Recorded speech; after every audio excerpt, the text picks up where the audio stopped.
All right, this is a look at the Eastern Conference playoff picture 1 through 8. The champs have a 4-game advantage on the Boston Celtics. Boston dropped 2 in a row now, most recently to Toronto. So we're going to break it down post-trade deadline. And guys, Boston stood pat. They got that Nets #1. Did they need, Billy, to make a move? Did Boston need to make a move? I think if you're going to make a move, you don't want to damage your core. And I think that's what Danny was looking at. He's got a good core building for the future. So he didn't want to damage that core. So can they beat Cleveland? They weren't sure. Even if they got Paul George, could they beat Cleveland? If they got Butler, could they beat Cleveland? So if you're making a trade like that, you want to make sure you're getting the better of the deal. And it wasn't clear cut.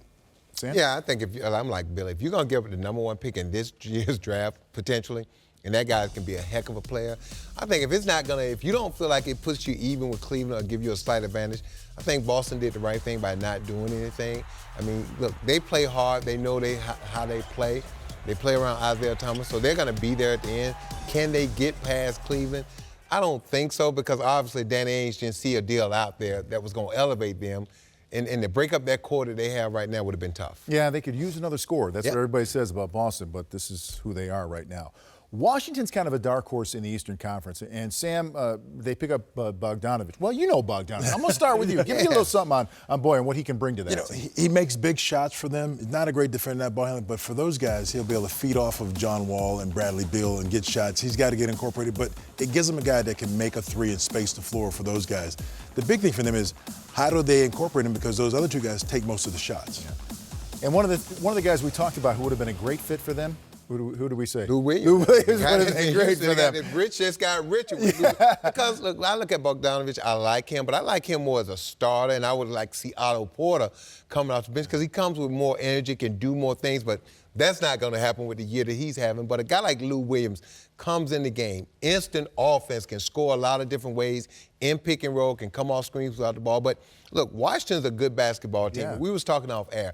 It's imperative that they keep home court in that first round, or they're going to be in trouble because they struggle on the road. Yeah, they're really a great story in that first half, and they kind of believe now that they can cause some damage. We'll see if that happens. Meanwhile, Sam, it was interesting. The Toronto Raptors, you're very high on them right now after their trade deadline moves. Well, they needed to do something, and they went out and did. Look, I love the Serge Ibaka deal right now because you've got a 4-man that can shoot the three, that can rebound and block shots, but the move I love is P.J. Tucker. You're talking about a guy that can guard 2, 3s, and 4s, even though he's on the side. You're talking about a legit tough man that everyone in the NBA knows he's tough, and this is the thing that he's added to his game.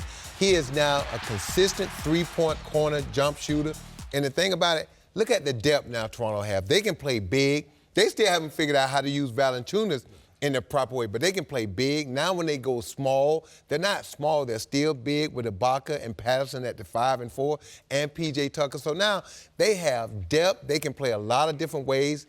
They can play big, small, fast. So Toronto has really helped themselves, and I see this team closer to Cleveland than what people think, because Ibaka and Kevin Love can cancel each other out. And Billy, you know this, when you start looking at teams and matchups, who can cancel out this guy? Do we have enough? And before, it was all DeMar Carroll trying to guard LeBron. Now you have DeMar Carroll and P.J. Tucker, two guys that can spend all their time and energy trying to wear LeBron James down. You that high on Toronto as well, Bill? I think they made a great deal. If you watched the game last night, they were able to switch 1 through 5 into the game, and that's what took away Isaiah Thomas' fourth quarter. He only, I think, had 6 points in the fourth quarter, maybe 4. Because they switched everything. Tucker can get out and guard him. So I think they could score before, and they couldn't guard you late in the game. Now they can guard you and can score. So I think they're going to be an explosive team. Yeah, we talked about all teams need a P.J. Tucker type guy, right? He gives you toughness, grit, and he's... They haven't figured out. Look, they still, to me, the key piece for them against Cleveland is Valanciunas, because he's a big body that can score in the post. And I think Tristan Thompson will struggle trying to guard him on the block. It forces Cleveland to have to double, and Billy knows that. No team that wants to double in the playoffs because it opens up that opposite three-point shot in the corner. And when you're trying to chase them guys off and you put Kyle in that corner, now he's breaking you down, creating offense for other people. So it really could add some tough matchups. The one X factor is Kyle Lowry's wrist. How bad is it and how long is he going to be out? That's the one thing that could